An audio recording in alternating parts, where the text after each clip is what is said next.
अस्सलामुअलैकुम दोस्तों, कैसे हैं आप लोग। उम्मीद करते हैं कि आप हम लोग खैरियत से होंगे। दोस्तों आज की वीडियो में हम कुवैत की कुछ बड़ी और इम्पोर्टेंट जो अपडेट आ रही हो आप लोगों के साथ शेयर करने वाले हैं। सबसे पहली खबर आप लोगों के साथ शेयर करते हैं कि कुवैत में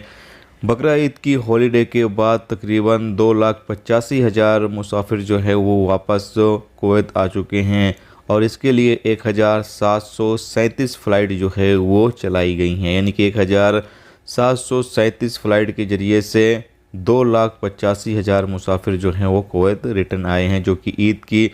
छुट्टी के दौरान जो है वो अलग अलग देशों में घूमने फिरने के लिए गए थे, जो कि वापस आ चुके हैं।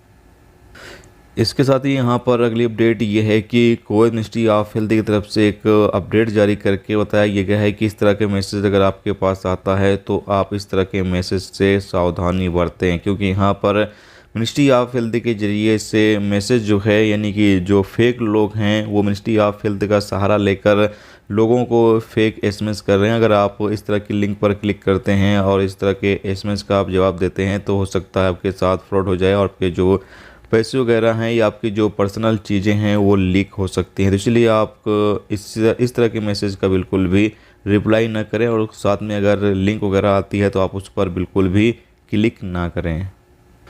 इसके साथ एक अगली अपडेट ये है कि कल कुवैत के अंदर भूकंप के जो झटके हैं वो महसूस किए गए हैं। अपडेट के मुताबिक बताया ये गया है कि ख़ास तौर से ये अहमदी में रहने वाले जो लोग थे उन्होंने इस झटके को जो है वो महसूस किया है। तो अगर आप भी अहमदी के इलाके में रहते हैं, अगर आपको पता है कि सुबह में भूकंप का झटका आया था तो आप कमेंट बॉक्स में ज़रूर से बताएं, क्योंकि यहाँ पर अपडेट के मुताबिक बताया ये गया है कि अहमदी के इलाके में शनिवार की सुबह भूकंप के जो झटके हैं वो महसूस किए गए हैं।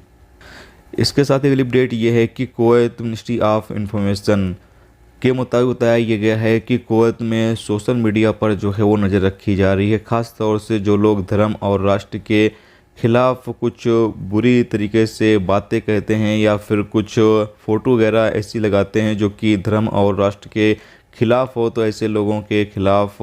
लगातार कानूनी कार्रवाई भी की जा रही है और इसलिए सोशल मीडिया पर नज़र रखी जा रही है कि अगर इस तरह का कोई भी हरकत करता है तो उसके खिलाफ फ़ौरन ही कार्रवाई जो है वो की जाए। तो अगर आप भी सोशल मीडिया का इस्तेमाल करते हैं तो इस तरह की चीज़ आप बिल्कुल भी ना करें, यानी कोई ऐसी पोस्ट ना करें जिसमें धर्म और राष्ट्र को लेकर, यानी जो कुवैत है, कुवैत का जो अर्थव्यवस्था है उसको लेकर कुछ आप गलत लिखें या फिर कोई ऐसी फ़ोटो पोस्ट ना करें जिसमें इस तरह के आप संदेश देना चाहते हो जो कि धर्म के हवाले से हो या फिर राष्ट्र के हवाले से हो, नहीं तो आपके खिलाफ भी कानूनी कार्रवाई हो सकती है। तो ये दोस्तों आज की कुवैत की कुछ ज़रूरी खबरें जो आप लोगों के साथ शेयर कर दी गई। तो उम्मीद करता हूँ ये अपडेट, ये इन्फॉर्मेशन आपको अच्छी लगी है तो प्लीज़ वीडियो को लाइक और शेयर जरूर कर दें। जो दोस्त चैनल पर नए हैं उनसे रिक्वेस्ट है कि प्लीज़ चैनल को भी सब्सक्राइब जरूर कर लें। वीडियो देखने का दोस्तों बहुत बहुत शुक्रिया। अल्लाह हाफिज़।